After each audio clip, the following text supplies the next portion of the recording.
എല്ലാ പ്രേക്ഷകർക്കും നേരം വൈകുന്നേരത്തിലേക്ക് സ്വാഗതം. ഇന്നലെ ഈ സമയമാണ് മുഖ്യമന്ത്രി വലിയ പ്രഖ്യാപനങ്ങൾ നടത്തിയത്. അപ്പോൾ നമുക്ക് നേരിട്ട് കാണാൻ പറ്റിയില്ലെങ്കിലും വലിയ പ്രഖ്യാപനങ്ങൾ, മുഖ്യമന്ത്രിയുടെ വലിയ പ്രഖ്യാപനങ്ങൾ കേൾക്കുകയായിരുന്നു നമ്മൾ ഈ സമയത്ത്. എന്തായാലും അത് ഉയർത്തിയ വലിയ തരത്തിലുള്ള ചർച്ചകൾ ഉൾപ്പെടെ ഉണ്ട് ഇന്നത്തെ പ്രധാനപ്പെട്ട വാർത്തകളിൽ. നമുക്കെല്ലാം വിശദമായി തന്നെ പരിശോധിക്കാം. എല്ലാ പ്രേക്ഷകർക്കും നേരം വൈകുന്നേരത്തിലേക്ക് സ്വാഗതം.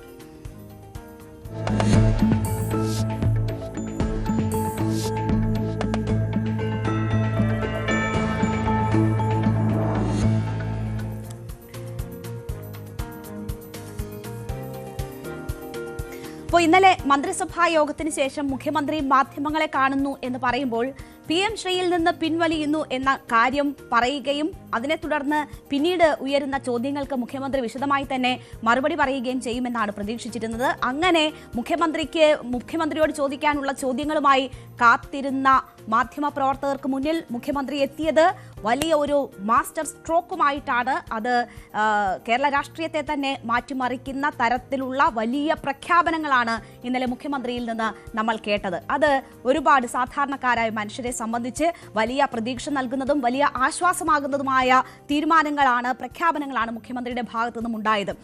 അത് ഒരു മൂന്നാം ഭരണം ലക്ഷ്യമിട്ടുകൊണ്ട് തന്നെയുള്ള പ്രഖ്യാപനങ്ങളാണ് എന്ന് നമുക്ക് പറയാം. അത് ആ രീതിയിൽ ലക്ഷ്യം വെക്കുന്നു. തദ്ദേശ തെരഞ്ഞെടുപ്പും നിയമസഭാ തെരഞ്ഞെടുപ്പും എത്തി നിൽക്കുകയാണ്. ഈ പെൻഷൻ 1600 രൂപയിൽ നിന്ന് 2000 ഉയർത്തുന്നതുൾപ്പെടെയുള്ള വളരെ നിർണായകമായ പ്രഖ്യാപനങ്ങൾ മുഖ്യമന്ത്രിയുടെ ഭാഗത്തു നിന്നും ഉണ്ടാകുന്നത്. 3 പുതിയ പദ്ധതികൾ മുഖ്യമന്ത്രി പ്രഖ്യാപിച്ചവയിൽ ഉണ്ട്. അത് സ്ത്രീകളുമായി നേരിട്ട് ബന്ധപ്പെട്ടതാണ്. സ്ത്രീകൾക്ക് മറ്റ് ഏതെങ്കിലും ആനുകൂല്യങ്ങൾ ലഭിക്കാത്ത ട്രാൻസ് വനിതകൾ അടക്കമുള്ള പാവപ്പെട്ട കുടുംബങ്ങളിലെ സ്ത്രീകൾക്ക് എല്ലാ മാസവും സാമ്പത്തിക സഹായമായി 1000 രൂപ വീതം കിട്ടുന്ന സ്ത്രീ സുരക്ഷാ പെൻഷൻ ഉൾപ്പെടെ പ്രഖ്യാപിക്കുന്ന ഒരു പദ്ധതിയാണ് ഇന്നലെ ഏറ്റവും പ്രധാനമായി മുഖ്യമന്ത്രി അനൗൺസ് ചെയ്തത്. അത് 31.3 ലക്ഷം സ്ത്രീകൾ അതിൻ്റെ അർഹരായവർ ഉണ്ട് എന്നതാണ് ഇപ്പോൾ തന്നെ കണക്കാക്കപ്പെടുന്നത്. അങ്ങനെ അത്രയും വലിയ ഇമ്പാക്റ്റ്, അല്ലെങ്കിൽ അത്രയും സ്ത്രീകളിലേക്ക് സഹായമെത്തുന്ന ഒരു പദ്ധതി കൂടി മുഖ്യമന്ത്രി ഇന്നലെ പ്രഖ്യാപിച്ചവയിൽ ഉൾപ്പെടുന്നു. ഏതാണ്ട് 3800 കോടി രൂപയാണ് ഈ പദ്ധതിക്കായി സർക്കാർ ചെലവിടുക. അതിൻ്റെ ഒരു ഇമ്പാക്റ്റ് എന്ന് പറയുന്നത് നമുക്കറിയാം. സ്ത്രീകൾ ഒരു തെരഞ്ഞെടുപ്പിനെ സംബന്ധിച്ച് എത്രമാത്രം നിർണായക ഘടകമാണ് നമ്മുടെ നാട്ടിൽ എന്നത് നമുക്കറിയാം. നമ്മുടെ രാജ്യത്തും അതുപോലെ തന്നെയാണ്. മധ്യപ്രദേശിലും ഒപ്പം മഹാരാഷ്ട്രയിലുമൊക്കെ ഇത്തരത്തിൽ സ്ത്രീകളെ ലക്ഷ്യമിട്ട് അവർക്ക് നേരിട്ട് സഹായം എത്തിക്കുന്ന പദ്ധതികൾ പ്രഖ്യാപിച്ചുകൊണ്ടുള്ള തെരഞ്ഞെടുപ്പിനുള്ള മുന്നൊരുക്കങ്ങൾ രാഷ്ട്രീയ പാർട്ടികൾ ചെയ്യുന്നത് നമ്മൾ കണ്ടിട്ടുണ്ട്. BJP അത് ആ 2 സംസ്ഥാനങ്ങളിലുമൊക്കെ ഫലപ്രദമായി പരീക്ഷിച്ച് വിജയിച്ച തന്ത്രങ്ങളാണ്. അതിൻ്റെ ഒരു ചെറു പതിപ്പാണ് ഇന്നലെ മുഖ്യമന്ത്രി ഇവിടെ പ്രഖ്യാപിച്ചിരിക്കുന്നത്. അതിനോടൊപ്പം തന്നെ യുവാക്കളെ ലക്ഷ്യമിട്ടുകൊണ്ട് യുവതലമുറയ്ക്കായിട്ടൊരു സ്കോളർഷിപ്പ് എന്ന നിലയിൽ 1000 രൂപ അവരുടെ കൈകളിലെത്തുന്ന ഒരു പദ്ധതി കൂടി വിഭാവനം ചെയ്തിട്ടുണ്ട്. 18 മുതൽ 30 വയസ്സ് വരെയുള്ള യുവാക്കൾക്കാണ് പ്രതിമാസം 1000 രൂപ വീതം ലഭിക്കുക. കണക്ട് ടു വർക്ക് സ്കോളർഷിപ്പ് എന്ന പേരിലാണ് ഇത്. അപ്പോൾ അത് ലക്ഷ്യമിടുന്നത് യുവാക്കളെയാണ്. ഏതാണ്ട് 5 ലക്ഷം യുവാക്കൾ അതിൽ ഗുണഭോക്താക്കളാകും. അപ്പോൾ സ്ത്രീകൾ, യുവാക്കൾ, ഇത് 2 പേരെയും ലക്ഷ്യമിട്ടുകൊണ്ടുള്ള പദ്ധതികളാണ്. കുടുംബശ്രീ ADSകൾക്കുള്ള പ്രവർത്തന ഗ്രാന്റ്, കുടുംബശ്രീയുടെ സംസ്ഥാനത്ത് ആകെയുള്ള 19,470 ADSകൾക്ക് പ്രവർത്തന ഗ്രാന്റായി പ്രതിമാസം 1000 രൂപ നൽകാനുള്ള തീരുമാനമാണ്. അപ്പോൾ അതും വലിയ ഇമ്പാക്റ്റ് ഉണ്ടാക്കുന്നതാണ്. പിന്നീട് അങ്കണവാടി വർക്കർമാർ, ഹെൽപ്പർമാർ, അവരുടെയൊക്കെ പ്രതിമാസ ഓണറേറിയം 1000 രൂപ വീതം വർദ്ധിപ്പിക്കുന്നു. ഏതാണ്ട് 66,240 പേർക്ക് ഇതിന്റെ പ്രയോജനം. അങ്കണവാടി വർക്കർമാർ, പാചക തൊഴിലാളികൾ, പ്രീ പ്രൈമറി ടീച്ചർമാർ, ആയമാർ, അങ്ങനെ സകലർക്കും ദാരിദ്ര്യത്തിന്റെ നിർമ്മാർജ്ജനം ഉൾപ്പെടെയുള്ള പ്രഖ്യാപനങ്ങൾക്കൊപ്പം തന്നെ ഈ തരത്തിൽ സഹായമെത്തിക്കുന്ന, ഡയറക്റ്റ് സഹായം അവരുടെ കൈകളിലെത്തിക്കുന്ന ആനുകൂല്യങ്ങൾ പ്രഖ്യാപിക്കുന്ന കാര്യം കൂടി മുഖ്യമന്ത്രിയുടെ വാർത്താ സമ്മേളനത്തിൽ ഉണ്ടാകുന്നു. സ്വാഭാവികമായും ഇതുമായി ബന്ധപ്പെട്ടുള്ള ചർച്ചകളാണ് ഇന്ന് ഏറ്റവും കൂടുതൽ ഉണ്ടായിരിക്കുന്നത്. ക്ഷേമ പെൻഷൻ വർധനയടക്കം മുഖ്യമന്ത്രി നടത്തിയ ജനകീയ പ്രഖ്യാപനങ്ങൾ തെരഞ്ഞെടുപ്പ് കുതന്ത്രമാണ് എന്ന വിമർശനമാണ് പ്രതിപക്ഷം ഉയർത്തുന്നത്. പ്രതിപക്ഷം സർക്കാരിന്റെ ആത്മാർത്ഥതയെ ചോദ്യം ചെയ്യുകയാണ്. എന്തുകൊണ്ട് ഈ പ്രഖ്യാപനങ്ങൾ ഇത്രമാത്രം വൈകിപ്പിച്ചു? ക്ഷേമ പെൻഷൻ 2500 രൂപ വരെ എത്തിക്കുമെന്ന് പറഞ്ഞ സർക്കാർ എന്തുകൊണ്ട് അധികാരത്തിലെത്തി ഇത്ര വർഷം അത് ചെയ്തില്ല? ഈ അവസാന കാലത്തേക്ക് എന്തുകൊണ്ട് ഈ തീരുമാനം മാറ്റിവെച്ചു? ഇതൊരു തെരഞ്ഞെടുപ്പ് മുന്നിൽ കണ്ടുള്ള ഗിമിക്കാണ് എന്ന തരത്തിലാണ് പ്രതിപക്ഷത്തിന്റെ ഇതിലോടുള്ള പ്രതികരണങ്ങൾ വരുന്നത്. ക്ഷേമ പദ്ധതികൾ ഇതുപോലെ മുടക്കിയ സർക്കാർ ഇല്ല എന്ന് പ്രതിപക്ഷം തിരിച്ചടിക്കുന്നു. LDF സർക്കാരിന്റെ ക്ഷേമ പ്രഖ്യാപനങ്ങൾ ജാള്യത മറയ്ക്കാനാണ് എന്നതാണ് പ്രതിപക്ഷ നേതാവ് VD സതീശൻ പറഞ്ഞിരിക്കുന്നത്. LDF സർക്കാർ തെരഞ്ഞെടുപ്പ് സമയത്ത് ജനങ്ങളെ കബളിപ്പിക്കുകയായിരുന്നുവെന്നും സതീശൻ വിമർശിച്ചു. പാവപ്പെട്ടവർക്കും സാധാരണക്കാർക്കും സർക്കാർ എന്ത് കൊടുത്താലും അതിനെ ഞങ്ങൾ സ്വാഗതം ചെയ്യും. പക്ഷേ LDF അധികാരത്തിൽ വരും മുൻപ് സാമൂഹ്യ സുരക്ഷാ പെൻഷൻ 2500 രൂപ കൊടുക്കുമെന്നായിരുന്നു പ്രഖ്യാപിച്ചിരുന്നത്. 4.5 കൊല്ലം ഇത് ഒന്നും ചെയ്തില്ല എന്നുള്ള ആരോപണം ഉൾപ്പെടെയാണ് പ്രതിപക്ഷ നേതാവ് ഇപ്പോൾ ഉയർത്തുന്നത്. ഇപ്പോൾ ഫലത്തിൽ അപ്പോൾ 900 രൂപ നഷ്ടമാണ് ആളുകൾക്കുണ്ടായിരിക്കുന്നത് ഈ ക്ഷേമ പെൻഷന്റെ കാര്യത്തിലാണെങ്കിൽ പോലും എന്നത് പ്രതിപക്ഷ നേതാവ് ചൂണ്ടിക്കാട്ടുന്നു. അങ്ങനെ ജനങ്ങളെ കബളിപ്പിക്കുകയാണ് ചെയ്തിരിക്കുന്നതെന്നാണ് പ്രതിപക്ഷം ഇക്കാര്യത്തിൽ വിമർശിക്കുന്നത്. ഇത് തെരഞ്ഞെടുപ്പ് മുന്നിൽ കണ്ടുകൊണ്ടുള്ള വർധനയാണ് എന്നും മനസ്സിലാക്കാനുള്ള സാമാന്യ ബുദ്ധി കേരളത്തിലെ ജനങ്ങൾക്കുണ്ട്. ഒരു സംശയം വേണ്ട. നിങ്ങൾ ജനങ്ങൾക്ക് വാഗ്ദാനം ചെയ്ത് എന്തുകൊണ്ടാണ് നിങ്ങൾ പ്രഖ്യാപിക്കാത്തത്? അപ്പൊ 4.5 കൊല്ലം കബളിപ്പിക്കുകയായിരുന്നു ഈ പാവപ്പെട്ടവരെ. ഏറ്റവും പാവപ്പെട്ട മനുഷ്യരാണ് അവരെ കബളിപ്പിക്കുകയായിരുന്നു ഈ ഗവൺമെന്റ്. എവിടെന്നാണ് ഫണ്ട് വന്നു തുടങ്ങിയിരിക്കുന്നത്?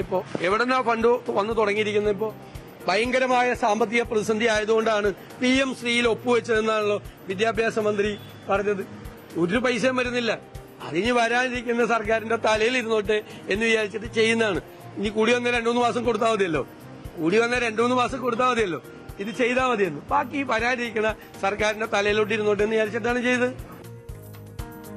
അപ്പോ വരാനിരിക്കുന്ന സർക്കാരുകളുടെ മേൽ അമിത ഭാരം അടിച്ചേൽപ്പിക്കാനാണ് ഈ പ്രഖ്യാപനം സർക്കാർ ഇപ്പോൾ നടത്തിയിരിക്കുന്നതെന്നാണ് VD സതീശൻ കുറ്റപ്പെടുത്തുന്നത്. എന്നിട്ട് ഇതേ പ്രതിപക്ഷ നേതാവ് തന്നെ പറയുന്നു 2026-ൽ 100-ലധികം സീറ്റ് നേടിക്കൊണ്ട് UDF അധികാരത്തിൽ വരുമെന്നും പറയുന്നു. അപ്പോൾ പരോക്ഷമായി ഞങ്ങൾ അധികാരത്തിൽ വരുമെന്നത് സൂചിപ്പിക്കുകയാണ്. ഇത് വരുന്ന സർക്കാരിന് മേൽ അധിക ബാധ്യത ഏൽപ്പിക്കുന്നതാണ് എന്നതാണ് പ്രതിപക്ഷ നേതാവ് പറയുന്നത്.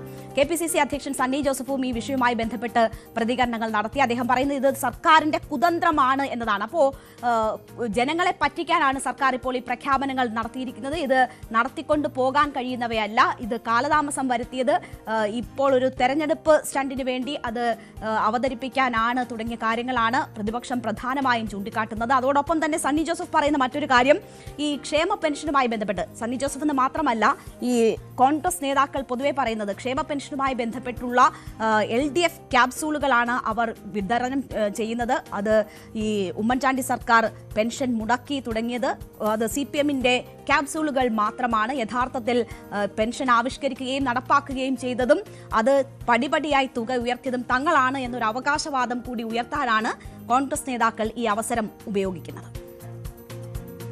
പ്രകടന പത്രികയിലെ വാഗ്ദാനങ്ങൾ നടപ്പിലാക്കേണ്ടത് ഇനീഷ്യൽ സ്റ്റേജിലാണ്, ആദ്യത്തെ ബഡ്ജറ്റിൽ തന്നെയാണ്. ഇത് അവസാനം ഇപ്പോൾ ആളുകളുടെ കണ്ണിൽ പൊടിയിടുന്നതിന് വേണ്ടിയാണ് ഈ കുതന്ത്രം എന്ന് ഞങ്ങൾ മനസ്സിലാക്കിയാണ്. ജനങ്ങൾ അത് മനസ്സിലാക്കി കഴിഞ്ഞു എന്നാണ് ഞങ്ങളുടെ വിലയിരുത്തൽ. ഇന്നലെ ഇങ്ങനെ ഒരു പ്രഖ്യാപനം നടത്തുമ്പോൾ എന്തായിരുന്നു CPM-ന്റെ മനസ്സിൽ, മുഖ്യമന്ത്രിയുടെ മനസ്സിൽ, ഇടതുപക്ഷത്തിന്റെ മനസ്സിൽ? എന്നാൽ ഇത് തദ്ദേശ നിയമസഭാ തെരഞ്ഞെടുപ്പുകൾക്ക് മുന്നോടിയായുള്ള ഒരു മാസ്റ്റർ സ്ട്രോക്കായി തന്നെയാണ് ഇന്നലെ മുഖ്യമന്ത്രി അവതരിപ്പിക്കുന്നത്. തദ്ദേശ തെരഞ്ഞെടുപ്പിന് മാത്രമല്ല നിയമസഭാ തെരഞ്ഞെടുപ്പിനും ഇപ്പോൾ ഉള്ള ഈ പ്രഖ്യാപനത്തിന്റെ ഗുണം ലഭിക്കുമെന്നതാണ് CPM-ന്റെ കണക്കുകൂട്ടൽ, ഇടതുപക്ഷത്തിന്റെ കണക്കുകൂട്ടൽ. നോക്കൂ, ഇനി 6 മാസം മുന്നിലുണ്ട് എന്നതാണ് ധനമന്ത്രി ഇന്നലെ ചൂണ്ടിക്കാട്ടിയത്. 6 മാസം ഒരു സർക്കാർ ഈ തുക ജനങ്ങൾക്ക് കൊടുക്കുന്നു എന്ന് ഉറപ്പാക്കുന്നത് അത് ഏതെങ്കിലും തെരഞ്ഞെടുപ്പ് മുന്നിൽ കണ്ടുള്ള പ്രഖ്യാപനമല്ല എന്നതാണ് KN ബാലഗോപാൽ പറയുന്നത്. 6 മാസം മുൻപ് അങ്ങനെ ഒരു പ്രഖ്യാപനം നടത്തേണ്ടുന്ന കാര്യമില്ല. തെരഞ്ഞെടുപ്പ് ലക്ഷ്യമാണ് എങ്കിൽ തെരഞ്ഞെടുപ്പ് പ്രഖ്യാപിക്കുന്ന സമയത്ത് മാത്രം നടത്തിയാൽ മതിയല്ലോ തുടങ്ങിയ കാര്യങ്ങളാണ് പറയുന്നത്. ഇത് നടത്താൻ കഴിയില്ല എന്നതാണ് മറ്റൊരു ആരോപണം പ്രതിപക്ഷം ഉന്നയിക്കുന്നത്. അതിന് ഈ KN ബാലഗോപാൽ നൽകുന്ന മറുപടി ഇതുതന്നെയാണ്. കാരണം നടത്താൻ പാടില്ലാത്തൊരു പ്രഖ്യാപനം ഇപ്പോൾ നടത്തില്ല. കാരണം നവംബർ 1 മുതൽ നിലവിൽ വരുന്നതാണ് ഈ പ്രഖ്യാപിച്ച എല്ലാ കാര്യങ്ങളും. കാര്യങ്ങളും. അപ്പോൾ അത് 6 മാസം നടത്താനുള്ള മാർഗം അല്ലെങ്കിൽ തുടർന്ന് നടത്താനുള്ള മാർഗം കാണാതെ ഒരു സർക്കാർ അത്തരം ഒരു പ്രഖ്യാപനം നടത്തില്ല. നല്ല ആത്മവിശ്വാസം ഇതുമായി ബന്ധപ്പെട്ട് സർക്കാരിനുണ്ട് എന്നതാണ് ധനമന്ത്രി പറയുന്നത്. ഏതാണ്ട് 10,000 കോടി രൂപയാണ് ഈ പുതുതായി കണ്ടെത്തേണ്ടത്. ഇന്നലെ പ്രഖ്യാപിക്കപ്പെട്ട ഈ ആനുകൂല്യങ്ങളുടെ വർധനവിനും പുതുതായി പ്രഖ്യാപിച്ച 3 പദ്ധതികളുടെ നടത്തിപ്പിനുമായി സർക്കാരിന് കണ്ടെത്തേണ്ടി വരുന്നത് ഏതാണ്ട് 10,000 കോടി രൂപയാണ്. അപ്പോൾ അത് ഇപ്പോഴത്തെ സാമ്പത്തിക മുന്നേറ്റത്തിൽ നടത്താൻ കഴിയും എന്നൊരു ആത്മവിശ്വാസമാണ് സംസ്ഥാന സർക്കാരിനെ സംബന്ധിച്ചുള്ളത്. പക്ഷേ വലിയ പദ്ധതികളുടെ വെട്ടിക്കുറവുകൾ വേണ്ടിവരും എന്ന സൂചനകൾ മറ്റ് സാമ്പത്തിക വിദഗ്ധർ ഉൾപ്പെടെ ചൂണ്ടിക്കാട്ടുന്നുണ്ട്. കാരണം ബജറ്റ് പ്രഖ്യാപനങ്ങൾ നടത്തിയിട്ടുള്ളതിൽ പലതിലും കുറവ് വരുത്തിക്കൊണ്ട് മാത്രമേ ഈ തുക കണ്ടെത്താൻ കഴിയുകയുള്ളൂ എന്നതാണ് ഇതിനെ എതിർക്കുന്നവർ അല്ലെങ്കിൽ കേരളത്തിന്റെ സാമ്പത്തിക സ്ഥിതിയെക്കുറിച്ച് പഠിക്കുന്നവർ ചൂണ്ടിക്കാട്ടുന്ന കാര്യം. അപ്പോൾ സർക്കാർ വലിയ ആത്മവിശ്വാസത്തിലാണ്. അവർ തദ്ദേശ തെരഞ്ഞെടുപ്പിന് മാത്രമല്ല വരുന്ന നിയമസഭാ തെരഞ്ഞെടുപ്പിലും ഇപ്പോഴത്തെ ഈ പ്രഖ്യാപനത്തിന്റെ വലിയ ഇമ്പാക്റ്റ് ഉണ്ടാകും എന്ന് പ്രതീക്ഷിക്കുന്നു. അതുമാത്രവുമല്ല, PM ശ്രീയുമായി ബന്ധപ്പെട്ട് മുന്നണിയിലുണ്ടായിരുന്ന അസ്വാരസ്യങ്ങൾ, CPI-യുമായി പരസ്യമായി ഉണ്ടായിട്ടുള്ള ഏറ്റുമുട്ടൽ, ആ തലത്തിലേക്കൊക്കെ പോയ കാര്യങ്ങൾ, ഉണ്ടാക്കിയിട്ടുള്ള പ്രതിച്ഛായ നഷ്ടം, ഇതൊക്കെ ഒഴിവാക്കാൻ കഴിയും എന്ന ഒരു പ്രതീക്ഷയും ഇടതുമുന്നണിയെ സംബന്ധിച്ചുണ്ട്. മറ്റൊന്ന്, 10 വർഷം അധികാരത്തിലിരിക്കുന്ന സർക്കാരാണ് ഇപ്പോൾ തദ്ദേശ തെരഞ്ഞെടുപ്പും ഇനി നിയമസഭാ തെരഞ്ഞെടുപ്പും നേരിടാൻ പോകുന്നത്. നമുക്കറിയാം, ഒരു സർക്കാർ തുടർച്ചയായി 10 വർഷം ഭരിക്കുമ്പോൾ അവിടെ ഭരണവിരുദ്ധ വികാരം ഉണ്ടാകാനുള്ള സാധ്യത വളരെ കൂടുതലാണ്. അപ്പോൾ അതിന് തടയിടാനും ഇപ്പോഴത്തെ പ്രഖ്യാപനങ്ങൾ കൊണ്ട് കഴിയും എന്നതാണ് ഇടത് സർക്കാർ കണക്ക് കൂട്ടുന്നത്. എന്തായാലും ഇന്നലെ MM മണി ഫേസ്ബുക്കിൽ പോസ്റ്റ് ചെയ്തിരുന്ന ഈ മുഖ്യമന്ത്രിയുടെ പ്രഖ്യാപനം വരുമ്പോൾ പോസ്റ്റ് ചെയ്തിരുന്ന ഒരു കാര്യം ഇതാണ്. അത് പ്രാഞ്ചിയേട്ടനിൽ പത്മശ്രീ കിട്ടുന്നില്ല എന്നറിഞ്ഞ് മറിഞ്ഞു വീഴുന്ന പ്രാഞ്ചിയേട്ടന്റെ ഫോട്ടോ കാണിച്ചുകൊണ്ട് KPCC ഓഫീസ് അതേസമയം എന്ന് പറഞ്ഞുകൊണ്ടാണ് ആ പോസ്റ്റ് ഉള്ളത്. അപ്പോൾ അങ്ങനെ ഒരു തിരിച്ചടി അല്ലെങ്കിൽ ഒരു സ്ട്രോക്ക് പ്രതിപക്ഷത്തിന് കൊടുക്കാൻ ഈ ഇന്നലത്തെ പ്രഖ്യാപനങ്ങൾക്കായി എന്ന് തന്നെയാണ് ഇടത് കേന്ദ്രങ്ങൾ കരുതുന്നത്. എന്തായാലും അതിൽ എന്താണ് സത്യാവസ്ഥ, തങ്ങളുടെ കാലത്ത് പെൻഷൻ എങ്ങനെയാണ് കൊടുത്തത്, അതിൻ്റെ ഈ പെൻഷൻ പദ്ധതി നടത്തിപ്പുമായി ബന്ധപ്പെട്ട് ഞങ്ങളുടെ സ്റ്റേക്ക് എന്താണ് എന്നത് ജനങ്ങളോട് വിശദീകരിക്കുക എന്നതാണ് ഇപ്പോൾ പ്രതിപക്ഷം എത്തിപ്പെട്ടിരിക്കുന്നത്. ഒപ്പം തന്നെ ഇത് തെരഞ്ഞെടുപ്പ് മുന്നിൽ കണ്ടുകൊണ്ടുള്ള സർക്കാരിന്റെ കുതന്ത്രവും കണ്ണിൽ പൊടിയിടാനുള്ള തന്ത്രവുമാണ് എന്നത് ജനങ്ങളിലേക്ക് എത്തിക്കുക എന്നതാണ് പ്രതിപക്ഷത്തിന്റെ ഇപ്പോഴത്തെ ഉത്തരവാദിത്തം. അതവർ ഭംഗിയായി നിറവേറ്റുന്നുണ്ട്. പക്ഷേ അതിനും അപ്പുറം നമുക്കറിയാം, സാധാരണ മനുഷ്യനിലേക്ക് നേരിട്ട് പണം എത്തിക്കുന്ന പദ്ധതികൾ, അതിൻ്റെ ഇമ്പാക്റ്റ് എന്ന് പറയുന്നത് വളരെ വലുതാണ്. സ്ത്രീകളെ, യുവാക്കളെ ഒക്കെ മുന്നിൽ കണ്ടുകൊണ്ടുള്ള പ്രഖ്യാപനമാണ് സർക്കാരിൻ്റെ ഭാഗത്തു നിന്നും ഉണ്ടായിരിക്കുന്നത്. അതിൻ്റെ രാഷ്ട്രീയം എന്താണെങ്കിൽ തന്നെയും അത്രയും സഹായം മനുഷ്യരിലേക്ക് എത്തുമ്പോൾ അതിൻ്റെ ഒരു ഇമ്പാക്റ്റ് എന്ന് പറയുന്നത് വളരെ വലുതായിരിക്കും എന്ന കാര്യത്തിൽ സംശയമില്ല. അതുകൊണ്ട് തന്നെ പ്രതിപക്ഷത്തിന് ഇനി കൂടുതൽ ഉണർന്നുള്ള പ്രവർത്തനങ്ങൾ ആവശ്യമാകുന്ന ഒരു ഘട്ടമാണ് ഇന്നലത്തെ പ്രഖ്യാപനത്തിലൂടെ എന്തായാലും സംജാതമായിരിക്കുന്നത്.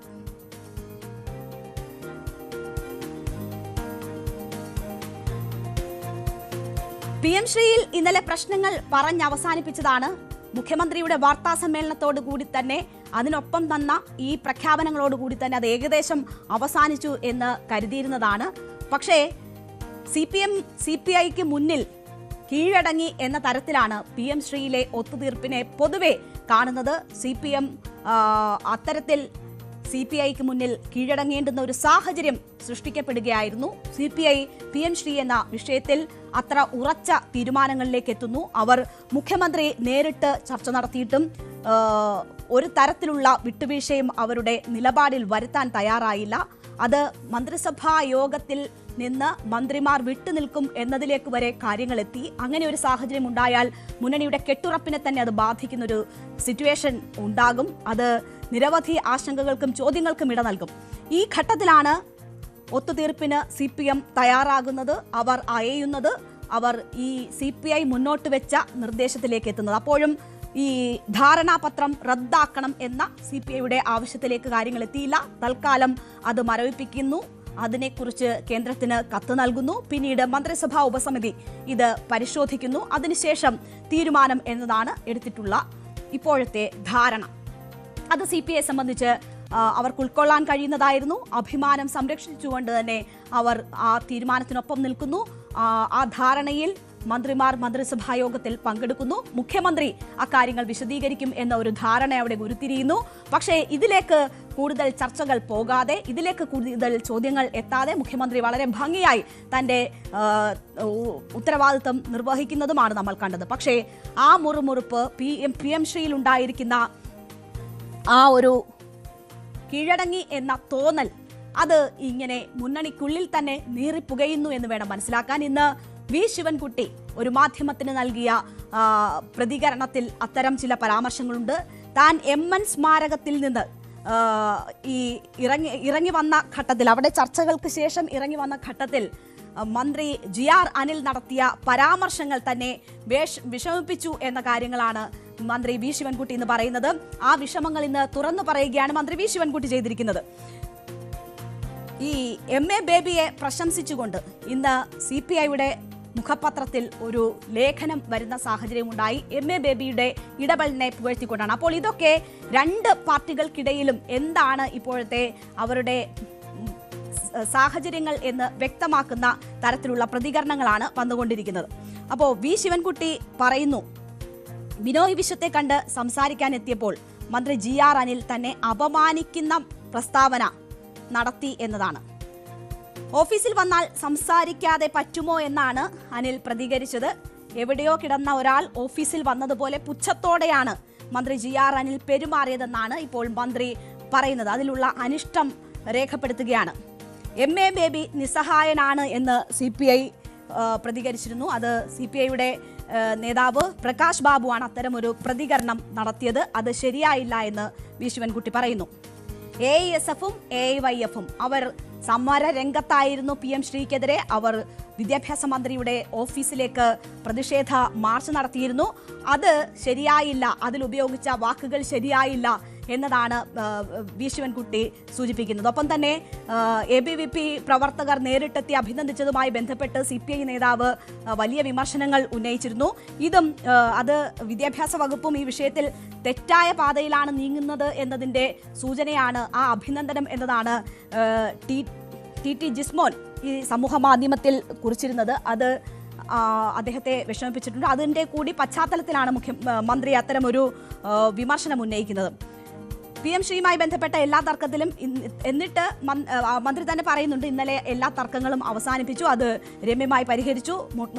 ഈ മുന്നണിയിൽ ഇത്തരം തർക്കങ്ങൾ ഉണ്ടാകുന്നത് സ്വാഭാവികമാണ്, അത് പരിഹരിച്ച് മുന്നോട്ട് പോവുക എന്നതാണ് ചെയ്യാനുള്ളത്, അത് ചെയ്തിരിക്കുന്നു. ഇനിയിപ്പോൾ മന്ത്രിസഭാ ഉപസമിതി ഈ കാര്യങ്ങൾ പരിശോധിച്ചു, അതിന്റെ തീരുമാനം അനുസരിച്ചായിരിക്കും കാര്യങ്ങൾ മുന്നോട്ട് പോവുക എന്ന് പറയുന്നു.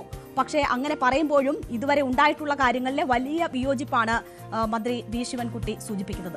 സമാനമായിരുന്നു ഇന്നലെ മുഖ്യമന്ത്രി വാർത്താ സമ്മേളനത്തിൽ മാധ്യമങ്ങൾ ചോദ്യങ്ങൾ ഉന്നയിക്കുമ്പോൾ ഇപ്പോൾ ആ പ്രശ്നം പരിഹരിച്ചിരിക്കുന്നു എന്ന് പറയുമ്പോഴും ചില കാര്യങ്ങൾ പറയാനുണ്ട് എന്നതിന്റെ സൂചന. പറയാനുണ്ട്, പക്ഷേ താനത് പറയുന്നില്ല എന്ന തരത്തിലാണ് മുഖ്യമന്ത്രിയുടെ പ്രതികരണം ഉണ്ടാകുന്നത്.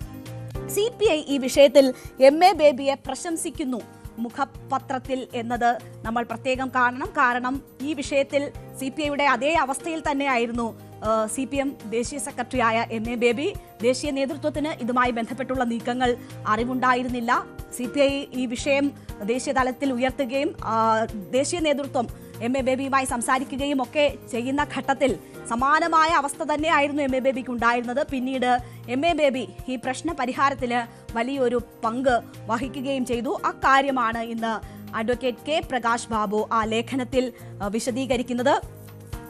കേരളത്തിൽ ക്യാമ്പ് ചെയ്ത MA ബേബി CPI നേതൃത്വവുമായി ഇടപെട്ട് പ്രശ്നപരിഹാരം ഉണ്ടാക്കിയതായാണ് ഈ ദേശീയ സെക്രട്ടേറിയറ്റ് അംഗം കൂടിയായ K പ്രകാശ് ബാബു ലേഖനത്തിൽ പറയുന്നത്. കേരളത്തിൽ ഭരണ രാഷ്ട്രീയ നേതൃത്വങ്ങളിൽ ആവശ്യമായ ചർച്ച നടത്താതെ ഉദ്യോഗസ്ഥർ ധാരണാപത്രത്തിൽ ഒപ്പുവെച്ചു എന്നൊരു വിമർശനവും ഉണ്ട് ഈ ലേഖനത്തിൽ എന്നത് നമ്മൾ കാണണം. അപ്പോൾ ഉദ്യോഗസ്ഥ തലത്തിലുള്ള വീഴ്ചയെ ചൂണ്ടിക്കാട്ടുന്നു. MA ബേബിയുടെ ഈ വിഷയത്തിലുള്ള ഇടപെടലിനെ പ്രശംസിച്ചുകൊണ്ടുമാണ് ഇന്ന് അത്തരമൊരു ലേഖനം ഉണ്ടാകുന്നത്. പുത്തൻ വിദ്യാഭ്യാസ നയവും PM ശ്രീയും ഇടതുപക്ഷ സമീപനം എന്ന ഹെഡ്ലൈനിലാണ് ആ ലേഖനം വന്നിരിക്കുന്നത്. അപ്പോൾ ഒരു തരത്തിൽ ചർച്ചകളിലൂടെ ഈ പ്രശ്നം ഇടതുമുന്നണി പരിഹരിച്ചു. പക്ഷേ ഇപ്പോഴും അണയാത്ത കനൽ, അല്ലെങ്കിൽ പരസ്പരം അത്തരം ആക്ഷേപിച്ചു എന്ന തരത്തിലൊക്കെയുള്ള പ്രതികരണങ്ങൾ തുടരുന്നുണ്ട്. അത് വലിയ തലത്തിലേക്ക് ഉയർന്നു പോകാതെ പരിഹരിക്കാനുള്ള ശ്രമങ്ങളും ഉണ്ടാകുമെന്നതാണ് പ്രതീക്ഷിക്കുന്നത്. പക്ഷേ ഇതിനെ രാഷ്ട്രീയമായി ഉപയോഗിക്കാനുള്ള നീക്കം അത് കോൺഗ്രസിന്റെ ഭാഗത്തു നിന്ന് മറ്റ് പ്രതിപക്ഷ പാർട്ടികളുടെ ഭാഗത്തു നിന്ന് ഉണ്ടാകുന്നു എന്ന് വേണം കരുതാൻ. കാരണം അവർക്ക് മുന്നണിയെ രാഷ്ട്രീയമായി കുറ്റപ്പെടുത്താനുള്ള വലിയൊരു അവസരമാണ് PM ശ്രീയിലൂടെ ലഭിച്ചിരുന്നത്. കോൺഗ്രസ് അത് അതിവിദഗ്ധമായി തന്നെ ഉപയോഗിക്കുന്നു. നമുക്കറിയാം കോൺഗ്രസിൽ മുഖ്യമന്ത്രി സ്ഥാനത്തെക്കുറിച്ച് ആരാണ് ഈ തെരഞ്ഞെടുപ്പിനെ നയിക്കുക എന്നതിനെക്കുറിച്ചൊക്കെ വലിയ രീതിയിലുള്ള തർക്കമുണ്ട്. ഹൈക്കമാൻഡിൽ വരെ ആ തർക്കങ്ങൾ എത്തുന്നു. മുഖ്യമന്ത്രി സ്ഥാനത്തെക്കുറിച്ചുള്ള ചർച്ചകൾ ഇപ്പോൾ വേണ്ട എന്നത് ഹൈക്കമാൻഡ് നിർദ്ദേശിക്കുന്നു. കൂട്ടായ ഉത്തരവാദിത്തത്തോടുകൂടി നേതാക്കൾ ഈ തെരഞ്ഞെടുപ്പിന്റെ രംഗത്തുണ്ടാകണമെന്നൊരു നിർദ്ദേശമാണ് കോൺഗ്രസിന് നൽകിയിരിക്കുന്നത്. സ്വാഭാവികമായും ഇതുമായി ബന്ധപ്പെട്ടുള്ള ചോദ്യങ്ങൾ കോൺഗ്രസ് നേതാക്കൾക്ക് മുന്നിലേക്ക് എത്തും. അപ്പോൾ അതിനെ പ്രതിരോധിക്കാൻ പറ്റുന്ന നല്ല ഒരു പ്രതികരണമായിട്ടാണ് PM ശ്രീയെ അവർ ഉപയോഗിക്കുന്നത്. ഇന്ന് പ്രതിപക്ഷ നേതാവ് അത് അതിവിദഗ്ധമായി തന്നെ മാധ്യമങ്ങൾക്ക് മുന്നിൽ പറയുകയും ചെയ്തു. ബിനോയ് വിശ്വത്തിന്റെ പ്രതികരണം പ്രതിപക്ഷത്തിന്റെ പ്രതികരണത്തെക്കാൾ രൂക്ഷമായിരുന്നു എന്ന് സൂചിപ്പിച്ചുകൊണ്ട് സർക്കാരിനെ കടന്നാക്രമിക്കാനും പ്രതിപക്ഷ നേതാവ് ശ്രമിച്ചു. സർക്കാർ തീരുമാനത്തെ ആദ്യം സപ്പോർട്ട് ചെയ്തത് ABVP, പിന്നീട് RSS, പിന്നെ BJP എന്നാണ് ബിനോയ് വിശ്വം പറഞ്ഞത്. ഒപ്പുവെച്ച ശേഷം മന്ത്രിസഭാ ഉപസമിതി രൂപീകരിക്കുന്നത് CPI പറ്റിക്കാനാണ്. ഇതിൽ നിന്നും മാറുമെന്ന് മുഖ്യമന്ത്രി പറയാൻ ഭയപ്പെടുന്നത് എന്തുകൊണ്ടാണെന്ന് ചോദിക്കുന്നു. ആര് ബ്ലാക്ക് മെയിൽ ചെയ്തിട്ടാണ് ഒപ്പുവെച്ചത് എന്ന ഒരു ചോദ്യം കൂടി ചോദിക്കുന്നുണ്ട്.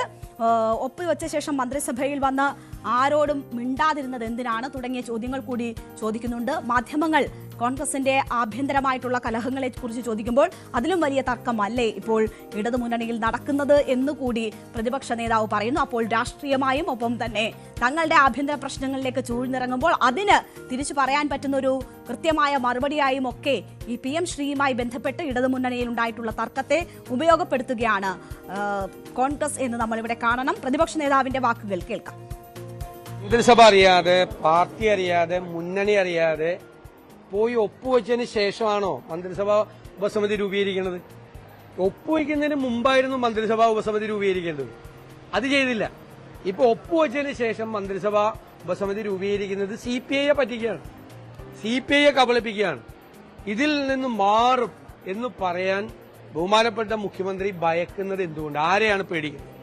ആര് ബ്ലാക്ക് മെയിൽ ചെയ്തിട്ടാണ് ആരോടും ആലോചിക്കാതെ ഇതിൽ കയറി ഒപ്പുവെച്ചത്? അതാണല്ലോ പ്രശ്നം. ഒപ്പുവെച്ചിട്ട് വന്നിട്ട് മന്ത്രിസഭയിൽ മിണ്ടാതിരുന്നു. ഒപ്പുവെച്ചിട്ട് വന്നിട്ട് മന്ത്രിസഭയിൽ ആരോടും മിണ്ടാതിരുന്നു. ഇങ്ങനെ ഒപ്പുവെച്ച കാര്യം പോലും രഹസ്യമായി മന്ത്രിസഭാംഗങ്ങളുടെ കയ്യിൽ നിന്ന് വരെ മറച്ചുവെച്ചു. എന്ത് സമ്മർദ്ദമാണ് അദ്ദേഹത്തിനുണ്ടായത്? ഇപ്പൊ കാണിക്കുന്നത് കണ്ണിൽ പൊടിയിടാനുള്ള പരിപാടിയാണ്. CPIയെ കബളിപ്പിക്കുകയാണ്. ഇപ്പൊ എന്ത് തീരുമാനം എടുക്കാൻ വേണ്ടിയിട്ടാണ്? എന്താണ് ഈ മന്ത്രിസഭാ ഉപസമിതി പരിശോധിക്കാൻ പോകുന്നത്? പരിശോധിക്കേണ്ടത് ഒപ്പുവെക്കുന്നതിന് മുമ്പല്ലേ. ഈ സ്കീം എന്താണെന്ന് പരിശോധിക്കേണ്ടത് ഒപ്പുവെച്ചതിന് ശേഷം പരിശോധിക്കുക. എന്നിട്ട് അതിന്റെ സമയം പറയാതിരിക്കുക, അതിന്റെ കാല അളവ് പറയാതിരിക്കുക. അത് CPIയെ കബളിപ്പിക്കുന്നതിന് വേണ്ടിയിട്ടാണ്.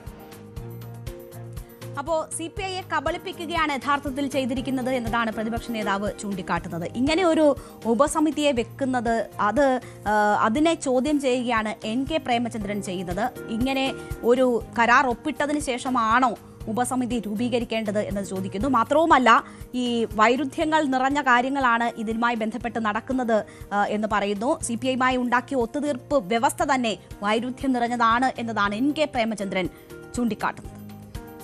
ശ്രീ പദ്ധതിയുമായി ബന്ധപ്പെട്ട് ഏറ്റവും ഒടുവിൽ ഉണ്ടാക്കിയിട്ടുള്ള ധാരണ ഒരു തരത്തിലും പ്രയോഗവൽക്കരിക്കാൻ കഴിയുന്നതല്ല, പ്രാവർത്തികമാക്കാൻ കഴിയുന്നതല്ല. കേന്ദ്ര ഗവൺമെന്റുമായി സംസ്ഥാന ഗവൺമെന്റ് ഉണ്ടാക്കിയിട്ടുള്ള ഒരു എഗ്രിമെന്റ്, ഒരു കരാർ, അതിൽ നിന്ന് ഏകപക്ഷീയമായി പിന്മാറാൻ സംസ്ഥാന ഗവൺമെന്റിന് കഴിയില്ല. അല്ലെങ്കിൽ ആ കാര്യത്തിൽ കേന്ദ്ര ഗവൺമെന്റ് തീരുമാനിക്കണം. ഇപ്പോൾ ഉണ്ടായിരിക്കുന്ന ഒത്തുതീർപ്പ് വ്യവസ്ഥ എന്ന് പറയുന്നത് ഏറ്റവും വൈരുദ്ധ്യം നിറഞ്ഞതാണ്. കാരണം കേന്ദ്ര ഗവൺമെന്റും സംസ്ഥാന ഗവൺമെന്റും തമ്മിൽ ഒപ്പിട്ടിട്ടുള്ള ഒരു കരാറിന്റെ നിയമസാധുതയെ സംബന്ധിച്ചും അതിന്റെ പ്രത്യാഘാതങ്ങളെ സംബന്ധിച്ചും പഠിക്കാൻ ഒരു അവലോകന സമിതിയെ വെക്കുക, 7 അംഗ മന്ത്രിസഭാ യോഗത്തെ നിയോഗിക്കുക എന്ന് പറയുന്നത് തികച്ചും അസാധാരണമായിട്ടുള്ള നടപടിയാണ്. ഒരു കാരണവശാലും ഈ പറയുന്ന ഒത്തുതീർപ്പ് ധാരണ നടപ്പാകാൻ പോകുന്നില്ല. തൽക്കാലത്തേക്ക് CPIയുടെ മുഖം രക്ഷിക്കാൻ അവർക്ക് കഴിഞ്ഞു എന്നതിനപ്പുറത്തേക്ക് ഈ പ്രശ്നത്തിൽ ഒരു മാറ്റവും ഉണ്ടാകാൻ പോകുന്നില്ല. PM ശ്രീയിൽ സർക്കാർ ഒപ്പിടുമ്പോൾ അതിനെ അഭിനന്ദിച്ച് രംഗത്തെത്തിയതാണ് BJP നേതാക്കൾ, ABVP-യുടെ പ്രവർത്തകരൊക്കെ. മന്ത്രിയെ ABVP പ്രവർത്തകര് ഓഫീസിൽ എത്തിക്കണ്ടാണ് അഭിനന്ദിച്ചത്. അത് വലിയ വിവാദമാവുകയും ഒക്കെ ചെയ്തതാണ്. ഇപ്പോൾ സർക്കാർ പിന്മാറുമ്പോൾ അല്ലെങ്കിൽ ഇത് മരവിപ്പിക്കുമ്പോൾ എന്താണ് BJP എത്തിപ്പെട്ടിരിക്കുന്ന പ്രതിസന്ധി എന്നത് നമുക്ക് മനസ്സിലാക്കാൻ കഴിയും. അപ്പോൾ ജോർജ് കുര്യൻ ഇതുമായി ബന്ധപ്പെട്ട് പ്രതികരിക്കുന്നുണ്ട്. ഇത് സ്കൂളുകളുടെ കുട്ടികൾക്ക് കിട്ടേണ്ട അവകാശങ്ങളുടെ ലംഘനമാണ് ഉണ്ടായിരിക്കുന്നത് എന്നതാണ് സൂചിപ്പിക്കുന്നത്. സർക്കാർ സ്കൂളുകളെ ഈ തീരുമാനം തകർക്കും. മാത്രവുമല്ല മറ്റു സംസ്ഥാനങ്ങളിലെ സ്കൂളുകളെ തേടി വിദ്യാർത്ഥികൾ പോകേണ്ടി വരുന്ന ഒരു സാഹചര്യവും ഉണ്ടാക്കും. ഇതിൽ നിന്ന് പിന്മാറുമെന്ന് കരുതുന്നില്ല എന്ന് കൂടി ജോർജ് കുര്യൻ പറയുന്നു മാധ്യമങ്ങളോട്. പിന്മാറും എന്ന് ഞാൻ പ്രതീക്ഷിക്കുന്നില്ല. പിന്നെ പിന്മാറിയോ ഇല്ലയോ അവിടെ കത്തുകഴുത്, ഞാൻ ആ വകുപ്പിൻ്റെ ആളല്ല. പക്ഷെ ഒരു കാര്യം വളരെ ക്ലിയറാണ്, കേരളത്തിലെ സർക്കാർ സ്കൂളുകളെ തകർക്കാനുള്ളൊരു ശ്രമമാണിത്. കാരണം 2022-23 1071 കോടി രൂപയാണ് സർക്കാർ സ്കൂളുകളുടെ വികസനത്തിന് വേണ്ടി കേന്ദ്രം കൊടുത്തത്. അതെല്ലാ വർഷവും കൊടുത്തുകൊണ്ടിരുന്നത് നരേന്ദ്രമോദി വന്നതിന് ശേഷം. അതിൻ്റെ അടിസ്ഥാനത്തിലാണ് കേരളത്തിലെ സ്കൂളുകളെല്ലാം സ്മാർട്ട് സ്കൂളുകളായത്. അത് നല്ല രീതിയിൽ പ്രവർത്തിക്കുന്നുണ്ടായിരുന്നു. അത് തകർക്കാനുള്ള ഒരു ആസൂത്രിത ശ്രമമാണ്. അപ്പോൾ പിന്മാറും ഇന്ന് കരുതുന്നില്ല എന്നതാണ് ജോർജ് കുര്യൻ പറയുന്നത്. തൽക്കാലം മരവിപ്പിച്ചിരിക്കുകയാണ്. അന്തിമ തീരുമാനം അനുകൂലമായി തന്നെ വരും എന്ന ഒരു സൂചനയാണ് ജോർജ് കുര്യൻ നൽകുന്നത്. എന്താണ് സംഭവിക്കുക എന്നത് നമുക്കിപ്പോൾ വ്യക്തമല്ല. കാരണം ഉപസമിതി പഠിച്ചതിന് ശേഷമായിരിക്കും അക്കാര്യത്തിലൊരു തീരുമാനം ഉണ്ടാവുക. വിദ്യാഭ്യാസ മന്ത്രി അധ്യക്ഷനായ ഉപസമിതിയാണ് രൂപീകരിച്ചിട്ടുള്ളത്. 2 CPI മന്ത്രിമാർ അതിൽ ഉൾപ്പെട്ടിട്ടുണ്ട് എന്നതാണ്. പക്ഷേ ഇത് ഒരു പദ്ധതിയുടെ ഈ PM ശ്രീയുമായി ബന്ധപ്പെട്ടുള്ള പദ്ധതിയുടെ ധാരണാപത്രം ഒപ്പിട്ടതിന് ശേഷം അത് സംസ്ഥാനത്തിന് മാത്രമായി പിൻവലിയുക എന്നത് അസാധ്യമാണ്. അത് ആ ധാരണാപത്രത്തിൽ തന്നെ വ്യക്തമാക്കിയിട്ടുള്ള കാര്യമാണ്. അപ്പോൾ ഇങ്ങനെ ഒരു തീരുമാനം നടപ്പാകുക എന്നതിന്റെ പ്രായോഗികത വലിയ രീതിയിൽ ചോദ്യം ചെയ്യപ്പെടുന്നുണ്ട്. പക്ഷേ ഇവിടെ പദ്ധതി നടപ്പാക്കുന്നു എന്നതിനപ്പുറം മുന്നണി മര്യാദയുടെ ലംഘനമുണ്ടായി എന്നതാണ് CPIയെ ചൊടിപ്പിച്ചത്. അവർ അപമാനിതരായി എന്ന ഒരു ബോധം അവർക്കുണ്ടായി. അത് അവരെ അസ്വസ്ഥരാക്കി. അതുകൊണ്ട് തന്നെ ഇതുപോലെയുള്ള ഉണ്ടായിട്ടില്ലാത്ത അസാധാരണമായ തരത്തിലുള്ള ഒരു പ്രതിഷേധത്തിലേക്ക് അവർക്ക് നീങ്ങേണ്ടുന്ന സാഹചര്യം സംജാതമാവുകയാണ് ചെയ്തത്. മന്ത്രിസഭാ യോഗത്തിൽ നിന്ന് മന്ത്രിമാർ CPI മന്ത്രിമാർ വിട്ടുനിന്നാൽ അത് മുന്നണിയുടെ മന്ത്രിസഭയുടെ കൂട്ടുത്തരവാദിത്തം നഷ്ടപ്പെട്ടു എന്ന തോന്നൽ ഉളവാക്കും. അത് വലിയ ചോദ്യങ്ങൾക്ക് വഴിവെക്കും. സർക്കാരിന് അതൊരു വലിയ ബാധ്യതയാകും. സർക്കാരിന്റെ കൂട്ടുത്തരവാദിത്തം നഷ്ടപ്പെട്ടിരിക്കുന്നു എന്ന ഈ തോന്നൽ ഈ തദ്ദേശ തെരഞ്ഞെടുപ്പിലേക്കൊക്കെ നീങ്ങുന്ന ഘട്ടത്തിൽ ഉണ്ടാകുന്നത് അവർക്ക് വലിയ രീതിയിൽ ദോഷം ചെയ്യുമെന്ന ബോധമാണ് ആദ്യം ഈ വിട്ടുവീഴ്ചയ്ക്ക് CPMനെ പ്രേരിപ്പിക്കുന്നത്. മാത്രവുമല്ല നമുക്കറിയാം ഇടതു പാർട്ടികൾ ദേശീയ തലത്തിൽ തന്നെ BJPയെ പ്രതിരോധിക്കുന്നു എന്ന നിലപാട് ഏറ്റവും ശക്തമായി ഉയർത്തുകയാണ്. ആ ഘട്ടത്തിൽ ഇടതു പാർട്ടികൾക്കിടയിൽ തന്നെ ഇതുമായി ബന്ധപ്പെട്ട ഒരു തർക്കം, കേന്ദ്ര പദ്ധതിയുമായി ബന്ധപ്പെട്ട ഒരു തർക്കം ഉടലെടുത്തിരിക്കുന്നു എന്നത് ദേശീയ തലത്തിൽ തന്നെ അവരുടെ നിലനിൽപ്പിന് ചോദ്യചിഹ്നമാകുന്ന ഒരു സാഹചര്യം സൃഷ്ടിക്കപ്പെടും. അതും വലിയ രീതിയിലുള്ള പ്രതിസന്ധി സൃഷ്ടിക്കും. ഈ സാഹചര്യങ്ങളൊക്കെ മുന്നിൽ കണ്ടുകൊണ്ടാണ് ഒരു തദ്ദേശ നിയമസഭാ തെരഞ്ഞെടുപ്പുകൾ വരുന്ന സാഹചര്യത്തിൽ അത് മുന്നണിക്കുള്ളിൽ ഇത്ര വലിയ പ്രശ്നമായി രൂപപ്പെടാൻ അനുവദിച്ചുകൂടാ എന്ന തലത്തിലേക്ക് കാര്യങ്ങൾ എത്തുകയും വിട്ടുവീഴ്ചയ്ക്ക് CPMഉം CPIയും തയ്യാറാകുന്നത്. ഇത് റദ്ദാക്കണം എന്നതായിരുന്നുവല്ലോ CPIയുടെ ആവശ്യം. അപ്പോൾ അവർ അതിൽ നിന്ന് അല്പം അഴിഞ്ഞ് ഇത് മരവിപ്പിക്കുന്നു എന്ന സാഹചര്യത്തിൽ ആ തീരുമാനം നടപ്പാക്കുകയായിരുന്നു. എന്തായാലും മുന്നണി മര്യാദയുടെ ലംഘനം എന്നതാണ് CPI ഇതുമായി ബന്ധപ്പെട്ട് ഏറ്റവും ചൊടിപ്പിച്ച വിഷയം. ബിനോയ് വിശ്വത്തിന്റെ വാർത്താ സമ്മേളനം അത് അടിവരയിടുന്നതായിരുന്നു. ഇത് എന്ത് സർക്കാർ എന്ന് ബിനോയ് വിശ്വം ചോദിക്കുന്നത് നമുക്ക് മുന്നിലുണ്ട്. സംതിങ് ഈസ് റോങ് എന്ന് പറഞ്ഞ ആരോപണങ്ങളുണ്ട്. അപ്പോൾ അതിൽ ഊന്നിക്കൊണ്ട് BJP ബാന്ധവം ആരോപിച്ചുകൊണ്ട് ഈ വിഷയം സജീവമാക്കി നിർത്തുക എന്നതാണ് പ്രതിപക്ഷം ഇതുമായി ബന്ധപ്പെട്ട് ആലോചിക്കുന്നത്. അത്തരത്തിലുള്ള പ്രതികരണങ്ങൾ തന്നെയാണ് പ്രതിപക്ഷ നേതാവ് VD സതീശന്റെ ഭാഗത്തു നിന്നും ഉണ്ടായിരിക്കുന്നത്. അതോടൊപ്പം തന്നെ മുന്നണിയിലെ അസ്വാരസ്യങ്ങൾ ചൂണ്ടിക്കാട്ടിക്കൊണ്ട് അതിന്റെ രാഷ്ട്രീയമായി ഉപയോഗിക്കുക എന്ന ഒരു താല്പര്യം കൂടി പ്രതിപക്ഷത്തിന്റെ ഭാഗത്തു നിന്നുമുണ്ട്. എന്തായാലും താൽക്കാലികമായി ഈ പ്രശ്നങ്ങൾ പരിഹരിക്കപ്പെട്ടിരിക്കുന്നു എന്നതാണ് വസ്തുത. അതിനപ്പുറം ഇത് എങ്ങനെ ഈ ധാരണ എന്ന് പറയുന്നത് പ്രായോഗികമാകും എന്ന ചോദ്യങ്ങൾ ഇപ്പോഴും ബാക്കിയാണ്. ഇതിൽ ഏറ്റവും നിർണായകമാകുക കേന്ദ്രത്തിന്റെ തീരുമാനവും ഇടപെടലുമാണ്. മന്ത്രിസഭാ ഉപസമിതി ഇനി അവരുടെ പ്രവർത്തനങ്ങളുമായി മുന്നോട്ട് പോകുമെങ്കിൽ പോലും കേന്ദ്രത്തിന്റെ ഉടനുള്ള പ്രതികരണങ്ങൾ ഉണ്ടാകുമോ? കേരളത്തിന് സ്വമേധയാ ഈ പദ്ധതിയിൽ നിന്ന് പിന്നോട്ട് പോകാനാകില്ല. ഇത് മരവിപ്പിച്ചിരിക്കുന്ന സാഹചര്യം, അതിന് കേന്ദ്രത്തിന്റെ തുടർ നടപടി എന്ത് എന്നൊരു ചോദ്യം വളരെ പ്രധാനപ്പെട്ടതാണ്. ഈ SSA ഫണ്ട് ഉൾപ്പെടെ പിടിച്ചുവെക്കാനുള്ള തീരുമാനം ഇനി വേണമെങ്കിലും കേന്ദ്രത്തിന്റെ ഭാഗത്തു നിന്നും ഉണ്ടാകാം. മാത്രവുമല്ല മറ്റേതെങ്കിലുമൊക്കെ ഫണ്ടുകൾ, കേന്ദ്ര ഫണ്ടുകളും ഇത് മരവിപ്പിച്ച സാഹചര്യത്തിൽ വേണമെങ്കിൽ കേന്ദ്രത്തിന് തടഞ്ഞുവെക്കാം. അത്തരത്തിലുള്ള പ്രതികാര നടപടികൾ ഉണ്ടായാൽ ഈ ധാരണ പൊളിയുമോ എന്ന ഒരു വലിയ ആശങ്ക നിലനിൽക്കുന്നുണ്ട്. അങ്ങനെയാണെങ്കിൽ എങ്ങനെ മുന്നോട്ട് പോകും? എന്തായാലും ഇപ്പോൾ PM ശ്രീയുമായി ബന്ധപ്പെട്ടുണ്ടായിരിക്കുന്നത് ഒരു താൽക്കാലിക വെടിനിർത്തൽ മാത്രമാണ്, താൽക്കാലിക ധാരണ മാത്രമാണ്. അതിനപ്പുറം ഇതിന്റെ പ്രായോഗികതയുമായി ബന്ധപ്പെട്ടും നടത്തിപ്പുമായി ബന്ധപ്പെട്ടുമൊക്കെ വലിയ ആശങ്കകൾ നിലനിൽക്കുന്നുണ്ട്. കേന്ദ്രത്തിന്റെ ഇടപെടലും നിർണായകമാണ്. അപ്പോൾ എന്താണ് ഇതിൽ ഇനി സംഭവിക്കാൻ പോകുന്നത് എന്നത് കാത്തിരുന്ന് തന്നെ കാണണം. എന്തായാലും വി ശിവൻകുട്ടി ഇന്ന് CPIക്കെതിരെ പറഞ്ഞിട്ടുള്ള അതിരൂക്ഷമായ വിമർശനങ്ങളാണ്. ഇനി അതിൽ ആരെങ്കിലും മറുപടിയുമായി രംഗത്ത് വരുന്നുണ്ടോ, അങ്ങനെ വാക്കുകൊണ്ടുള്ള ഏറ്റുമുട്ടൽ തുടരുമോ, അതും ഒക്കെ സംശയം ജനിപ്പിക്കുന്ന ഘട്ടമാണ്. എന്തായാലും നേതാക്കൾ ഇടപെട്ട് തന്നെ അത്തരത്തിലുള്ള ഇന്നലെ അമേരിക്കൻ പ്രസിഡന്റ് ഡൊണാൾഡ് ട്രംപും ചൈനീസ് പ്രസിഡന്റ് ഷീ ജിൻപിങ്ങും തമ്മിലുള്ള കൂടിക്കാഴ്ച അത് ഇരു രാഷ്ട്രങ്ങൾക്കുമിടയിൽ പുതിയ സൗഹൃദത്തിന്റെ വാതിൽ തുറന്നിരിക്കുകയാണ്. നമുക്കറിയാം വലിയ അസ്വാരസ്യങ്ങൾ ഇരു രാഷ്ട്രങ്ങളും തമ്മിൽ നിലനിന്നിരുന്നതാണ്. ഇപ്പോൾ അത് ഒരൊറ്റ കൂടിക്കാഴ്ചയിൽ തന്നെ വ്യാപാര കരാറിന്റെ അന്തിമ ധാരണയിലേക്ക്, ആ കൂടിക്കാഴ്ചയിലൂടെ ഒരു അന്തിമ ധാരണയിലേക്ക് എത്തിയിരിക്കുന്നു എന്ന വളരെ പ്രധാനപ്പെട്ട കാര്യമാണ് ഇന്നലത്തെ കൂടിക്കാഴ്ചയിൽ സംഭവിച്ചിരിക്കുന്നത്. മാത്രവുമല്ല അമേരിക്കയ്ക്കും ഒപ്പം തന്നെ ചൈനയ്ക്കും അനുകൂലമായിട്ടുള്ള തരത്തിലുള്ള തീരുമാനങ്ങളിലേക്ക് എത്താനും ഇരു രാഷ്ട്ര തലവന്മാർക്കും കഴിഞ്ഞിരിക്കുന്നു. ഏതാണ്ട് 6 വർഷത്തെ ഇടവേളയ്ക്ക് ശേഷമാണ് അമേരിക്കൻ പ്രസിഡന്റും ചൈനീസ് പ്രസിഡന്റും തമ്മിൽ ഇങ്ങനെ ഒരു കൂടിക്കാഴ്ച സാധ്യമാകുന്നത്. ആ കൂടിക്കാഴ്ചയിലാണ് നിർണായകമായ തീരുമാനങ്ങൾ ഉണ്ടാകുന്നത്. കൊറിയയിൽ വെച്ചിട്ടാണ് ഇരു രാഷ്ട്ര തലവന്മാരും സംസാരിക്കുന്നത്. ഏതാണ്ട് 40 മിനിറ്റാണ് ഷീ ജിൻപിങ്ങും ഒപ്പം തന്നെ ട്രംപും തമ്മിൽ കൂടിക്കാഴ്ച ഉണ്ടായിരുന്നത്. ഇതിൽ തന്നെ വളരെ പ്രധാനപ്പെട്ട തീരുമാനങ്ങൾ ഉണ്ടായിരിക്കുന്നു. ഇരു രാഷ്ട്ര തലവന്മാരും കൈകൊടുത്തു ചർച്ചയ്ക്ക് ശേഷം, കൂടിക്കാഴ്ചയ്ക്ക് ശേഷം കൈകൊടുത്ത് ഒരു ഊഷ്മളമായ സൗഹൃദത്തിന്റെ സൂചനകൾ നൽകിയെങ്കിലും പൊതുപ്രസ്താവന നടത്താതെ പിരിയുകയായിരുന്നു. ലോകത്തെ 2 വലിയ സാമ്പത്തിക ശക്തികൾ തമ്മിലാണ് വലിയ അഭിപ്രായ ഭിന്നതകളിലേക്കൊക്കെ കാര്യങ്ങൾ ഒരു ഘട്ടത്തിൽ നീങ്ങിയത്. ആ പ്രശ്നങ്ങൾ പറഞ്ഞവസാനിപ്പിക്കുകയാണ് കഴിഞ്ഞ ദിവസം ഇരു രാഷ്ട്ര തലവന്മാരും തമ്മിലുള്ള കൂടിക്കാഴ്ചയിൽ ചെയ്തിരിക്കുന്നത്. അതിനുള്ള ശ്രമം ഉണ്ടാകും എന്നത് ഷീ ജിൻപിങ് ഈ കൂടിക്കാഴ്ചയ്ക്ക് മുൻപ് തന്നെ സൂചിപ്പിച്ചിരുന്നതാണ്. അതുപോലെ തന്നെ ഫലവത്തായ ഒരു കൂടിക്കാഴ്ച ഇരു രാഷ്ട്ര തലവന്മാർക്കും ഇടയിൽ ഉണ്ടാവുകയും അവർ ഇരു രാഷ്ട്രങ്ങൾക്കും അനുകൂലമായ തരത്തിലുള്ള ചില സുപ്രധാന തീരുമാനങ്ങളിൽ എത്തുകയും ചെയ്തിരിക്കുന്നു.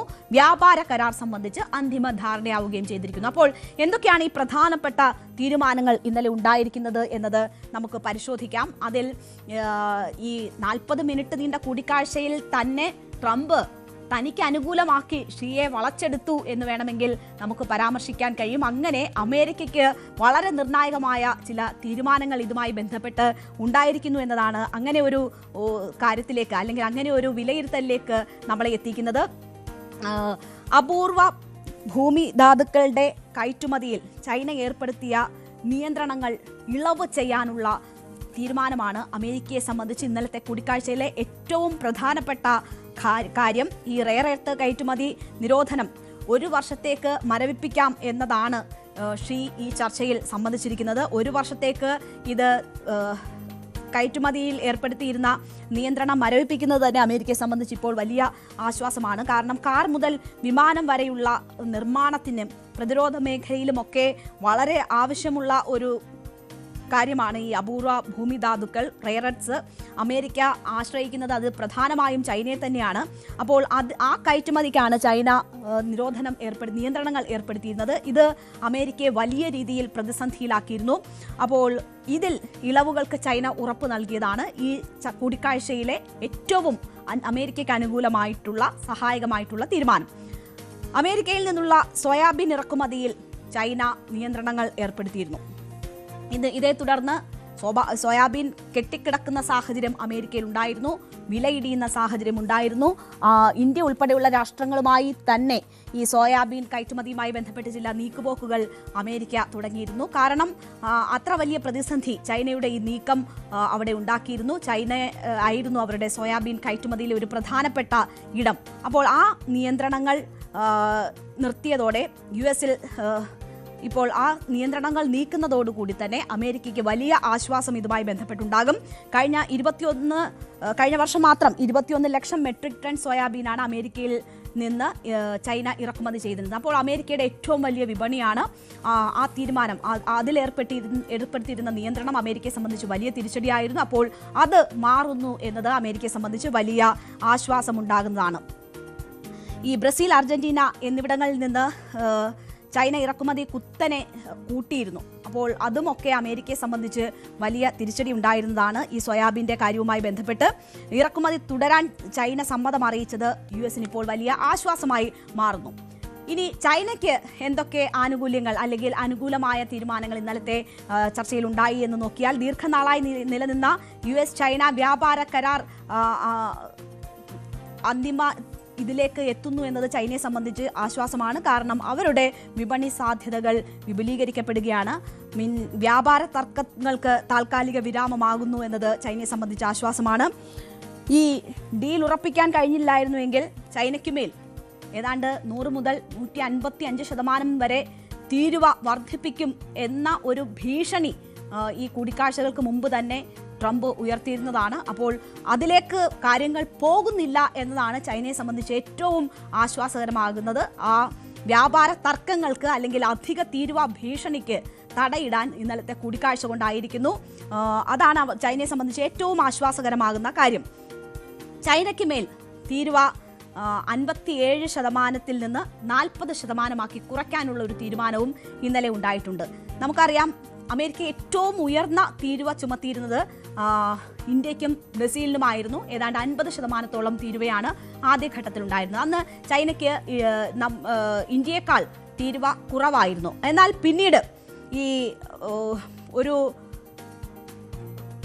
പിഴ തീരുവ എന്ന നിലയിലാണ് ഇപ്പോൾ തീരുവ കൂട്ടുന്ന ഒരു തീരുമാനം അമേരിക്കയുടെ ഭാഗത്തു നിന്നും ഉണ്ടായിരുന്നത്. അത് 57%-ലേക്ക്, ഇന്ത്യയെക്കാളും കൂടുതൽ തീരുവ എന്ന നിലയിലേക്ക് ഒരു ഘട്ടത്തിൽ തീരുവ ഉയർത്തുകയാണ് ചെയ്തിരുന്നത്. ആ തീരുവയാണ് ഇപ്പോൾ 57-ൽ നിന്ന് 10% കുറച്ച് 47-ലേക്ക് എത്തിക്കാം എന്നത് ഉറപ്പ് നൽകിയിരിക്കുന്നത്. എങ്ങനെയാണ് ഈ പിഴ തീരുവ എന്ന് പറഞ്ഞാൽ, ഈ മയക്കുമരുന്ന് കടത്ത് നടക്കുന്നു തെക്കൻ അമേരിക്കൻ രാഷ്ട്രങ്ങളിലൂടെ എന്ന് പറഞ്ഞുകൊണ്ടാണ് ചൈനയ്ക്ക് മേൽ ഇങ്ങനെ ഒരു അധിക തീരുവ അമേരിക്ക ചുമത്തുന്നത്.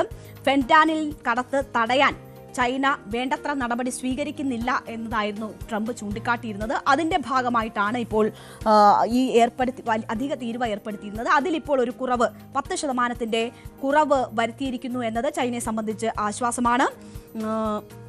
ചൈനീസ് ഫെന്റാനിലിന് മേൽ ഏർപ്പെടുത്തിയിരുന്ന ഇറക്കുമതി തീരുവയാണ് 20-ൽ നിന്ന് 10% കുറച്ചിരിക്കുന്നത്. അപ്പോൾ ആകെയുള്ള തീരുവ 57-ൽ നിന്ന് 47% കുറയുകയും ചെയ്യും. എന്തായാലും വലിയ സൗഹൃദത്തിന്റെ സൂചനകളാണ് ട്രംപ് നടത്തിയത്. ഈ കൂടിക്കാഴ്ചയ്ക്ക് ശേഷം വലിയ സുഹൃത്താണ് ഷീ എന്ന് ചൂണ്ടിക്കാണിക്കുകയും ചെയ്തു ട്രംപ്. നമുക്കറിയാം, കഴിഞ്ഞ ദിവസങ്ങളിൽ മോദിയെ ഉൾപ്പെടെ സുന്ദരൻ എന്നൊക്കെ വിളിച്ച് പുകഴ്ത്തുന്ന ട്രംപിനെ നമ്മൾ കണ്ടിട്ടുണ്ട്. അതേപോലെ ചൈനയെ വരുതിക്ക് നിർത്താൻ അല്ലെങ്കിൽ ചൈനയെ അനുനയിപ്പിക്കാൻ വലിയ പ്രശംസാ വാക്കുകളും ഒപ്പം തന്നെ വലിയ സൗഹൃദത്തിന്റെ കാഴ്ചകളുമാണ് ട്രംപ് നൽകിയത്. അദ്ദേഹത്തിന്റെ പ്രതികരണം ഒന്ന് കാണാം.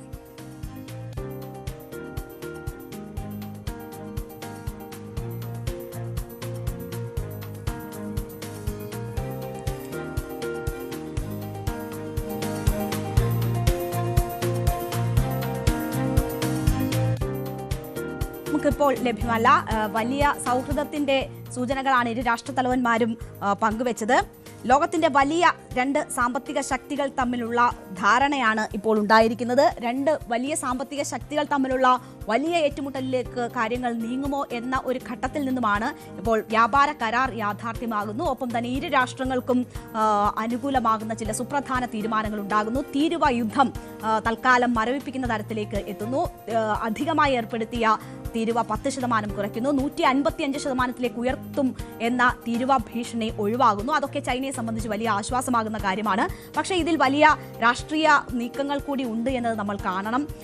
അമേരിക്ക ഇന്ത്യക്ക് മേൽ വലിയ തീരുവ ഏർപ്പെടുത്തുന്നു. അത് റഷ്യയിൽ നിന്ന് എണ്ണ വാങ്ങുന്നു എന്ന് ചൂണ്ടിക്കാണിച്ചുകൊണ്ടാണ് ഇന്ത്യയുടെ മേലുള്ള തീരുവ ഏതാണ്ട് 50% വരെ ഉയർത്തുന്ന സാഹചര്യം ഉണ്ടായത്. ബ്രസീലിനും ഇന്ത്യക്കുമാണ് ഏറ്റവും വലിയ തീരുവ ആ ഘട്ടത്തിൽ ഉണ്ടായിരുന്നത്. ഇപ്പോഴും ചൈനയുടെ തീരുവ 10% കുറയ്ക്കുമ്പോൾ ഇന്ത്യക്കും ബ്രസീലിനും തന്നെയാണ് ഏറ്റവും കൂടുതൽ തീരുവ.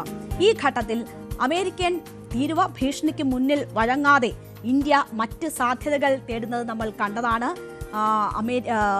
അമേരിക്കയുടെ തീരുവ ഭീഷണി നിലനിൽക്കുമ്പോൾ തന്നെ പ്രധാനമന്ത്രി ചൈനീസ് പ്രസിഡന്റ് ഷീ ജിൻപിങ്ങുമായും ഒപ്പം റഷ്യൻ പ്രസിഡന്റ് വ്ളാഡിമിർ പുടിനുമായും ഒക്കെ കൂടിക്കാഴ്ച നടത്തുകയും റഷ്യയുമായും ഒപ്പം തന്നെ ചൈനയുമായുള്ള ബന്ധങ്ങളും വ്യാപാര സാധ്യതകളും ഒക്കെ തേടുകയും ഒക്കെ ചെയ്ത് നമ്മൾ കണ്ടതാണ്. അപ്പോൾ അമേരിക്കയ്ക്കെതിരെ ഒരു പുതിയ ശാക്തിക ചേരി ഉടലെടുക്കുന്നു എന്ന സൂചനകൾ അന്ന് നൽകിയതാണ്. അത് അമേരിക്കയ്ക്കുള്ള മറുപടിയാണ് എന്നൊക്കെ നമ്മൾ വിലയിരുത്തിയ ഘട്ടമാണ്.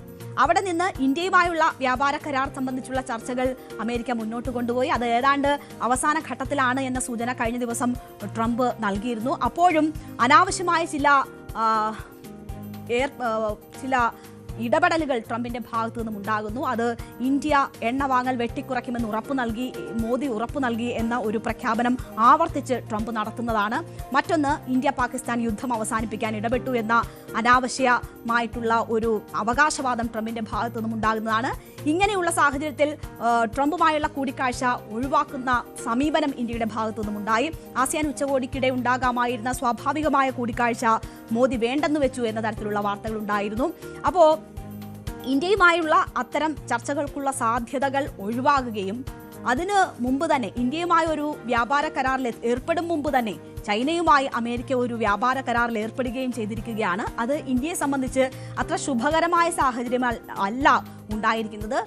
നമ്മൾ അമേരിക്കയ്ക്ക് ബദലായി ചൈനയുമായി കൂടുതൽ അടുക്കുകയും അല്ലെങ്കിൽ അവിടെ വ്യാപാര ബന്ധങ്ങൾ ഏർപ്പെടുകയും അമേരിക്കയ്ക്ക് ഒരു ബദൽ എന്ന രീതിയിൽ മറ്റ് വ്യാപാര സാഹചര്യങ്ങളും സാധ്യതകളും ആരായുകയും ചെയ്യുന്ന ഘട്ടത്തിലാണ് ഇപ്പോൾ അമേരിക്ക ചൈന ബന്ധം വ്യാപാര രംഗത്ത് സുദൃഢമാകുന്നതും അവർ ഒരു അന്തിമ കരാറിലേക്ക് എത്തുന്നതും അവിടെ പ്രശ്നങ്ങൾ പരിഹരിക്കപ്പെടുകയും ചെയ്തിരിക്കുന്നത്. അപ്പോൾ ഇന്ത്യയെ സംബന്ധിച്ച് കൂടുതൽ സമ്മർദ്ദങ്ങൾ അമേരിക്കയുടെ ഭാഗത്തു നിന്നും ഉണ്ടാകാനുള്ള ഒരു സാധ്യത ഇപ്പോഴത്തെ സാഹചര്യത്തിൽ നിലനിൽക്കുന്നുണ്ട്.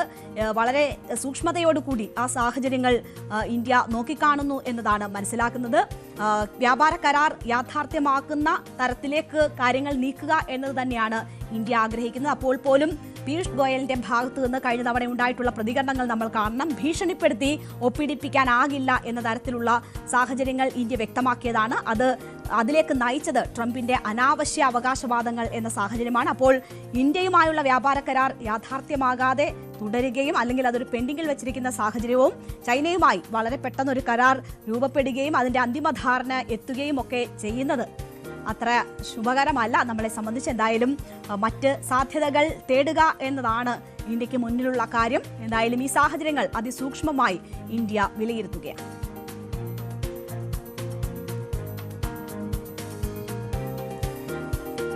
ഗാസയിൽ ഇപ്പോൾ വെടിനിർത്തൽ ഉണ്ടോ ഇല്ലയോ എന്നത് അന്താരാഷ്ട്ര സമൂഹത്തിന് തിരിച്ചറിയാൻ പറ്റാത്ത സാഹചര്യമാണ്. കാരണം വെടിനിർത്തൽ പ്രഖ്യാപനത്തിന് ശേഷമുള്ള ഏറ്റവും ശക്തമായ ആക്രമണം ഇസ്രയേലിന്റെ ഭാഗത്തു നിന്നും ഉണ്ടായിട്ടുള്ള ദിവസങ്ങളാണ് കടന്നുപോയിരിക്കുന്നത്. ഇന്നലെ മാത്രം 100 പേർ ഈ ഇസ്രയേൽ ആക്രമണത്തിൽ കൊല്ലപ്പെട്ടു എന്ന വിവരം വരുന്നുണ്ട്. സ്ത്രീകളും കുട്ടികളും ഉൾപ്പെടെ ഉള്ളവരാണ് കൊല്ലപ്പെട്ടിരിക്കുന്നത്. 40-ലധികം സ്ത്രീകളും കുട്ടികളും അതിൽ ഉൾപ്പെട്ടിട്ടുണ്ട് എന്നതാണ് മനസ്സിലാകുന്നത്. ആരോഗ്യ സ്ഥാപനങ്ങൾക്ക്, ആശുപത്രികൾക്ക് നേരെയൊക്കെ ആക്രമണമുണ്ടായി എന്ന് പറയുന്നു. അവിടെ ഇലക്ട്രിക് കമ്പനിക്ക് നേരെ ആക്രമണമുണ്ടായി. ഖാൻ യൂനിസ് പൂർണ്ണമായും തകർക്കാനുള്ള ശ്രമം ഇസ്രയേലിന്റെ ഭാഗത്തു നിന്നും ഉണ്ടായി തുടങ്ങിയ ആരോപണങ്ങളാണ് ഉണ്ടാകുന്നത്.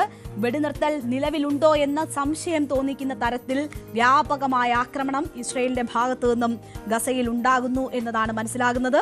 മരിച്ചവരിൽ 46 പേർ കുട്ടികളാണ് എന്ന് വരുന്നു. 20 സ്ത്രീകൾ ഉൾപ്പെട്ടിരിക്കുന്നു. അപ്പോൾ ഏറ്റവും അധികം സ്ത്രീകളും കുട്ടികളും മരിച്ച ഒരു ആക്രമണം കൂടിയാണ് ഇന്നലെ ഇസ്രയേലിന്റെ ഭാഗത്തു നിന്നും ഉണ്ടായിരിക്കുന്നത്. 250ഓളം പേർക്ക് ഒറ്റ ദിവസത്തെ ആക്രമണത്തിൽ പരിക്കേറ്റു എന്നതും ഈ ഗാസ ആരോഗ്യ മന്ത്രാലയം പുറത്തുവിട്ട വാർത്തയിൽ പറയുന്നു.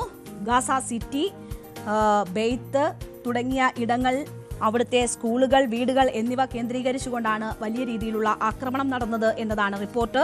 ബുറൈജ്, ഖാൻ യൂനിസ് എന്നിവിടങ്ങളിലും ശക്തമായ ആക്രമണം ഉണ്ടായി. ഖാൻ യൂനിസിനെ പൂർണ്ണമായും നശിപ്പിക്കുകയും തകർക്കുകയും ചെയ്യുന്ന തരത്തിലുള്ള ആക്രമണം ഉണ്ടായി എന്നാണ് പറയുന്നത്. ഹമാസ് വെടിനിർത്തൽ കരാർ ലംഘിച്ചു എന്നാരോപിച്ചുകൊണ്ടാണ് ഇസ്രയേൽ ആക്രമണങ്ങൾ ശക്തമാക്കിയത്. IDF-ന് നേരെ ഇസ്രയേൽ സൈനികർക്ക് നേരെ ഹമാസിന്റെ ആക്രമണം ഉണ്ടായി എന്നതാണ് വലിയ പ്രകോപനം. അതിനെ തുടർന്നാണ് ശക്തമായ തിരിച്ചടിക്ക് നെതന്യാഹു നിർദ്ദേശം നൽകുന്നത് കഴിഞ്ഞ ദിവസം. അങ്ങനെയാണ് IDF-ന്റെ നേതൃത്വത്തിൽ വ്യാപകമായ ആക്രമണം ഗാസയിലുടനീളം ഉണ്ടാകുന്നത്. അത് ഇന്നലെ ബുധനാഴ്ച ഏതാണ്ട് ഉച്ചവരെ തുടർന്നു എന്ന് വേണം മനസ്സിലാക്കാൻ. അതിനുശേഷം ഇപ്പോൾ വെടിനിർത്തൽ നിലവിലുണ്ട് എന്ന പ്രഖ്യാപനവും ഇസ്രയേലിന്റെ ഭാഗത്തു നിന്നും ഉണ്ടാകുന്നു. പക്ഷേ വെടിനിർത്തൽ പറഞ്ഞുകൊണ്ട് അവിടേക്ക് വെടിനിർത്തലാണ് എന്ന് കരുതിക്കൊണ്ട് അവിടേക്ക് എത്തിയ മനുഷ്യരെ സംബന്ധിച്ച് വലിയ ദുരന്തമാണ് ഗാസ ഇപ്പോൾ സമ്മാനിച്ചുകൊണ്ടിരിക്കുന്നത്. അവർക്ക് വലിയ രീതിയിൽ നാശനഷ്ടങ്ങൾ, മനുഷ്യഹാനി ഇപ്പോഴും സംഭവിച്ചുകൊണ്ടിരിക്കുന്നു. ഭക്ഷണവും സഹായങ്ങളും വേണ്ടത്ര ലഭ്യമാകാത്ത സാഹചര്യമുണ്ട്. ഇപ്പോഴും ഭക്ഷ്യ സാധനങ്ങളുമായി എത്തുന്ന ട്രക്കുകൾ ഇസ്രയേൽ തടഞ്ഞിടുന്നു. അപ്പോൾ സഹായം എത്തുന്നില്ല. അന്താരാഷ്ട്ര സമൂഹത്തോട് ഗസയിലെ ജനങ്ങൾ ചോദിക്കുന്നു, നിങ്ങൾ നൽകിയ ഉറപ്പുകൾ എവിടെ എന്ന് ചോദിക്കുന്ന സാഹചര്യമാണ് ഉള്ളത്. പലരും ഈ അന്താരാഷ്ട്ര സമൂഹം ഇടപെട്ട് ഒരു വെടിനിർത്തൽ ഉണ്ടാകുമ്പോൾ കുറച്ചു നാളെങ്കിലും സമാധാനം ഉണ്ടാകും എന്ന പ്രതീക്ഷയിലെത്തിയതാണ്. പക്ഷേ അതൊക്കെ മറികടന്നുകൊണ്ടുള്ള വലിയ ആക്രമണമാണ് ഇസ്രയേലിന്റെ ഭാഗത്തു നിന്നും ഉണ്ടാകുന്നത്. കഴിഞ്ഞ ദിവസം ആ ആക്രമണത്തെയൊക്കെ പിന്തുണച്ചുകൊണ്ട് ട്രംപ് രംഗത്ത് വരുന്നത് നമ്മൾ കണ്ടതാണ്. ഇസ്രയേൽ സേനയെ ആക്രമിച്ചാൽ അവരെ നിലംപരിശാക്കും, ഇല്ലായ്മ ചെയ്യും എന്ന ഒരു ഭീഷണിയാണ് ട്രംപിന്റെ ഭാഗത്തു നിന്നും ഉണ്ടായിട്ടുള്ളത്. അങ്ങനെ തിരിച്ചടിക്ക് എല്ലാവിധ അമേരിക്കൻ പിന്തുണയും ഇസ്രയേലിന് മേൽ ഉണ്ട് എന്നതുകൂടി കാരണം. അതിനുശേഷവും പക്ഷേ വെടിനിർത്തൽ നിലവിലുണ്ട് എന്ന് ഇസ്രയേൽ അവകാശപ്പെടുന്നു, ട്രംപും അവകാശപ്പെടുന്നു, JD വാൻസും പറയുന്നു ഗസയിൽ ഇപ്പോഴും വെടിനിർത്തൽ നിലവിലുണ്ട് എന്ന്. എന്നാൽ ഈ മധ്യസ്ഥ ശ്രമങ്ങളിൽ ഇടപെട്ട ഖത്തർ ഉൾപ്പെടെയുള്ള രാഷ്ട്രങ്ങൾക്ക് ഇപ്പോൾ ഗസയിൽ നടക്കുന്ന ഇസ്രയേൽ ആക്രമണത്തിൽ വലിയ നിരാശയുണ്ട് എന്നതാണ് മനസ്സിലാകുന്നത്. അവർ അവരുടെ പ്രതിഷേധം സാധ്യമായ നിലയിൽ അറിയിക്കുന്നുണ്ട്, ഇടപെടൽ സാധ്യമാക്കാൻ പ്രയത്നിക്കുന്നുണ്ട്. പക്ഷേ അമേരിക്കയുടെ പിന്തുണയിലാണ് ഇപ്പോഴും ഇസ്രയേലിൽ കടുത്ത ആക്രമണങ്ങൾ നടക്കുന്നത്. ഈ വെടിനിർത്തൽ കരാറിൽ നിന്ന് പിന്നോട്ട് പോകാൻ, അല്ലെങ്കിൽ വെടിനിർത്തൽ പൂർണ്ണമായും ഉപേക്ഷിക്കുന്ന ഘട്ടത്തിലേക്ക് പോകാതിരിക്കാനുള്ള ജാഗ്രതയാണ് ഇപ്പോൾ അറബ് മുസ്ലിം രാഷ്ട്രങ്ങൾ പുലർത്തുന്നത്. അതുകൊണ്ട് തന്നെ ഈ വെടിനിർത്തൽ കരാറുമായി ബന്ധപ്പെട്ട രണ്ടാം ഘട്ട ചർച്ചകൾ അത് ഊർജിതമാക്കാനുള്ള ശ്രമങ്ങൾ നടക്കുന്നു എന്നതാണ് ഖത്തർ ഉൾപ്പെടെയുള്ള രാഷ്ട്രങ്ങൾ പറയുന്നത്. അതോടൊപ്പം തന്നെ ഈ ആക്രമണവുമായി ബന്ധപ്പെട്ടുള്ള വലിയ നിരാശ അവർ പ്രകടിപ്പിക്കുകയും ചെയ്യുന്നുണ്ട്. ഈ ഹമാസ് ആണ് ഈ വെടിനിർത്തൽ കരാർ ലംഘിക്കുന്നത് എന്നതാണ് ഇസ്രയേൽ ആവർത്തിച്ച് പറയുന്നത്. കാരണം ഇനിയും 13 ബന്ദികളുടെ മൃതദേഹങ്ങൾ വിട്ടുകിട്ടാനുണ്ട്. കഴിഞ്ഞ ദിവസം ഹമാസ് കൈമാറിയ മൃതദേഹം എന്ന് പറയുന്നത് 2 വർഷങ്ങൾക്ക് മുൻപ് കൊല്ലപ്പെട്ട ബന്ദിയുടെ മൃതദേഹമാണ്, അതിന്റെ അവശിഷ്ടമാണ് കൈമാറിയത് എന്ന ഗുരുതര ആരോപണവും ഇസ്രയേൽ ഹമാസിനെതിരെ ഉന്നയിക്കുന്നുണ്ട്. പക്ഷേ ഒരു പ്രകോപനവും ഇല്ലാതെയാണ് തങ്ങൾക്കെതിരെ ആക്രമണം അഴിച്ചുവിടുന്നത് എന്നതാണ് ഹമാസ് പറയുന്നത്. ഈ കാരണങ്ങൾ ഉണ്ടാക്കി ആക്രമണത്തിന് ഇസ്രയേൽ തയ്യാറെടുക്കുന്നു എന്നാണ് പറയുന്നത്. അതുകൊണ്ട് തന്നെ ബന്ദി കൈമാറ്റത്തിന് തങ്ങൾ തയ്യാറല്ല എന്നൊരു നിലപാടിലേക്ക് കൂടി ഹമാസും എത്തുന്നു എന്നറിയുന്നു. എന്തായാലും വലിയ രീതിയിലുള്ള ഏറ്റുമുട്ടലും ഈ കരാറിന്റെ ലംഘനവുമാണ് ഗാസയിൽ നടന്നുകൊണ്ടിരിക്കുന്നത്. ഇപ്പോൾ സൈന്യത്തിന് നേരെ ആക്രമണം അഴിച്ചുവിട്ടു എന്ന് പറഞ്ഞുകൊണ്ടാണ് IDF വലിയ രീതിയിലുള്ള പ്രത്യാക്രമണം അവിടെ തുടങ്ങിയിരിക്കുന്നത്. മാത്രവുമല്ല ലബനന് നേരെയും ആക്രമണം ഉണ്ടായിട്ടുണ്ട് ഇസ്രയേലിന്റെ ഭാഗത്ത് നിന്ന്. അപ്പോൾ മേഖലയിൽ വലിയ രീതിയിലുള്ള തിരിച്ചടിക്ക് ആക്രമണത്തിന് ഇസ്രയേൽ തയ്യാറെടുക്കുന്നതിന്റെ സൂചനയാണോ ഇത് എന്ന് സംശയിക്കുന്നു. തങ്ങളുടെ പരമാധികാരത്തിന് മേലുള്ള കടന്നുകയറ്റമാണ് ഇസ്രയേലിന്റെ ഭാഗത്തു നിന്നും ഉണ്ടായിരിക്കുന്നത് എന്ന് ലബനൻ പറയുന്നു. വ്യോമാക്രമണമാണ് ലബനനെ കേന്ദ്രീകരിച്ച് ഇസ്രയേലിന്റെ ഭാഗത്തു നിന്നും ഉണ്ടായിരിക്കുന്നത്. ശക്തമായി പ്രതികരിക്കാൻ സേനയ്ക്ക് നിർദ്ദേശം നൽകിയിട്ടുണ്ട് എന്നത് ലബനൻ പ്രധാനമന്ത്രി സ്ഥിരീകരിക്കുകയും ചെയ്തിരിക്കുന്നു. ആക്രമണമുണ്ടായി എന്ന് സ്ഥിരീകരിക്കുകയും ഇസ്രയേലാണ് അതിന് പിന്നിലെന്ന് പറയുകയും ഒപ്പം തന്നെ തിരിച്ചടിക്കാനുള്ള നിർദ്ദേശം നൽകിയിട്ടുണ്ട് എന്നും പറയുന്നു. അപ്പോൾ മേഖല വീണ്ടും വലിയ രീതിയിൽ അശാന്തമാവുകയാണ്.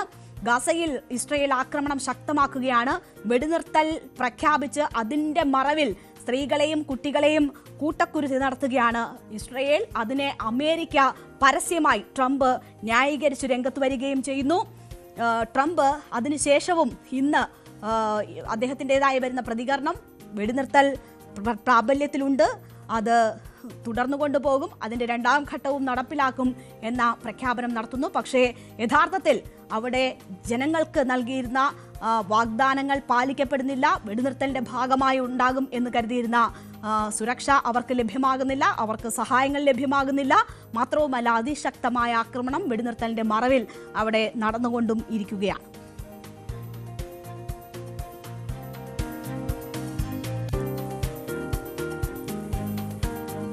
മലയാളത്തിന്റെ മെഗാസ്റ്റാർ മമ്മൂട്ടി ഏറെ നാളിന് ശേഷം കേരളത്തിലേക്ക് തിരിച്ചെത്തിയ ഒരു ദിവസമാണ് ഇന്ന്. കൊച്ചിയിൽ അദ്ദേഹത്തിന് വലിയ ഊഷ്മളമായ സ്വീകരണമാണ് ലഭിച്ചത്. ചികിത്സയ്ക്കും മറ്റ് അതിനുശേഷം ചിത്രത്തിന്റെ ചിത്രീകരണത്തിനുമൊക്കെയായി ചെന്നൈയിലായിരുന്നു മമ്മൂട്ടി. അദ്ദേഹം ആരോഗ്യം വീണ്ടെടുത്തതിന് ശേഷം അദ്ദേഹത്തിന്റെ വരവ് കാത്തിരിക്കുകയായിരുന്നു മലയാളികൾ. എന്തായാലും മന്ത്രി പി രാജീവിന്റെ നേതൃത്വത്തിൽ അദ്ദേഹത്തിന് നെടുമ്പാശ്ശേരി വിമാനത്താവളത്തിൽ വലിയ സ്വീകരണമാണ് ലഭിച്ചത്. വളരെ പുഞ്ചിരിയോടുകൂടി തന്നെ മമ്മൂട്ടി അവിടേക്ക് എത്തുകയും വിമാനത്താവളത്തിൽ വലിയ സ്വീകരണം ഏറ്റുവാങ്ങുകയും അദ്ദേഹം സ്വന്തം വാഹനം ഓടിച്ച് അദ്ദേഹത്തിന്റെ വീട്ടിലേക്ക്, കൊച്ചിയിലെ വീട്ടിലേക്ക് പോവുകയും ഒക്കെ ചെയ്തു. മന്ത്രി പി രാജീവ്, അൻവർ സാദത്ത് MLA എന്നിവർ അദ്ദേഹത്തെ സ്വീകരിക്കാൻ അവിടെ ഉണ്ടായിരുന്നു. അദ്ദേഹത്തിന്റെ സന്തത സഹചാരി ആൻഡോ ജോസഫ് തുടങ്ങിയവരും വിമാനത്താവളത്തിലുണ്ടായിരുന്നു. വിമാനത്താവളത്തിന് പുറത്തു കാത്തുനിന്ന മാധ്യമപ്രവർത്തകരോടും ആരാധകരോടും നിറഞ്ഞ പുഞ്ചിരി. പക്ഷേ പ്രതികരണമൊന്നും അദ്ദേഹത്തിന്റെ ഭാഗത്തുനിന്നും ഉണ്ടായില്ല. കൈവീശി കാണിച്ച് അദ്ദേഹം വാഹനത്തിൽ പോവുകയായിരുന്നു. അപ്പോൾ ഏറെ നാളിന് ശേഷമാണ് മലയാളികളുടെ പ്രിയപ്പെട്ട മെഗാസ്റ്റാർ കൊച്ചിയിലേക്ക് എത്തുന്നത്. അതിന്റെ ഒരു വലിയ സ്നേഹപ്രകടനമാണ് അവിടെ ഉണ്ടായത്. ഇപ്പോൾ മമ്മൂട്ടി ഈ സമയത്ത് ഇവിടേക്ക് എത്തുമ്പോൾ അദ്ദേഹത്തിന്റെ വരവിന് മറ്റൊരു സന്തോഷം കൂടി ഉണ്ടാകുമോ എന്ന പ്രതീക്ഷ കൂടി മലയാളികൾ വെച്ചു പുലർത്തുന്നുണ്ട്. കാരണം